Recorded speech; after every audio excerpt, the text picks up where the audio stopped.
हम हर साल कश्मीर डे क्यों मनाते हैं? 5 फरवरी को छुट्टी क्यों होती है? आज इस वीडियो में हम इसकी जो डिटेल रीज़न है वो डिस्कस करेंगे।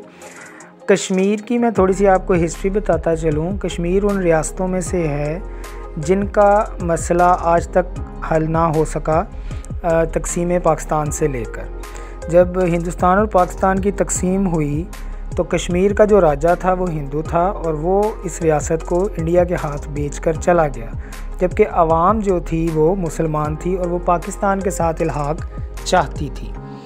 अभी ये मसला चल रहा था तो इंडिया ने 1948 में अपनी फ़ौज कश्मीर में दाखिल कर दी, जिसको जवाबी कार्रवाई के लिए हमारी पाकिस्तानी फ़ौज ने भी उसका मुकाबला किया। और 1948 में ये जो पहला निशान हैदर है कैप्टन मोहम्मद सरवर को मिला, जो इस जंग में शहीद हुए। इस तरह पाकिस्तान ने 30% हिस्सा कश्मीर का अपने कब्ज़े में ले लिया। अब कश्मीर 3 हिस्सों में बटा हुआ है। एक हिस्सा पाकिस्तान में है जो कि आज़ाद है, एक हिस्सा इंडिया में है और दरमियान में मतनाज़ा इलाका है जिसका फ़ैसला अभी तक नहीं हो सका।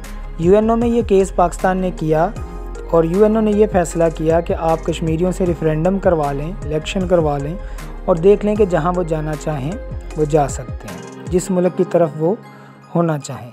मगर इंडिया ने अपनी फ़ौज वहाँ दाखिल कर रखी है जो कि कश्मीरियों पर जुल्म व सितम ढाती है।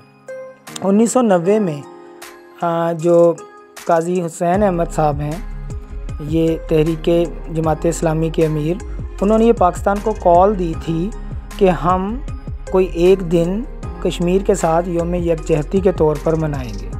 उस टाइम नवाज़ शरीफ वज़ीर आला पंजाब थे और बेनज़ीर भुट्टो जो हैं वो प्राइम मिनिस्टर ऑफ पाकिस्तान थी। उन्होंने भी काजी हुसैन अहमद साहब की इस बात पर लब्बैक कहा और 1990 28 फरवरी से लेकर आज तक ये दिन यौम यकजहती के तौर पर मनाया जाता है। इसमें पाकिस्तानी अपने कश्मीरी भाइयों के साथ इस बात का इजहार करते हैं दुनिया के सामने कि जो इंडिया की गुंडागर्दी है वो ख़त्म होनी चाहिए और कश्मीरियों पे जुल्म सितम नहीं होना चाहिए और उन लोगों को उनकी आज़ादी नसीब होनी चाहिए। आई होप आपको ये रीज़न पता चल गई होगी। और कश्मीर एक जन्नत नज़ीर है और यहाँ के रहने वालों को भी आज़ादी का हक़ हासिल है और इंडिया को अपनी फ़ौज वहाँ से निकालनी चाहिए। हमारी दुआ है कि अल्लाह ताला कश्मीर को जल्द आज़ादी नसीब करे और कश्मीर पाकिस्तान का हिस्सा हो, एक खुद मुख्तार और आज़ाद रियासत के तौर पर सामने आए। आपका इस बारे में क्या कहना है कमेंट सेक्शन में कमेंट करके बताएं। Thanks for watching.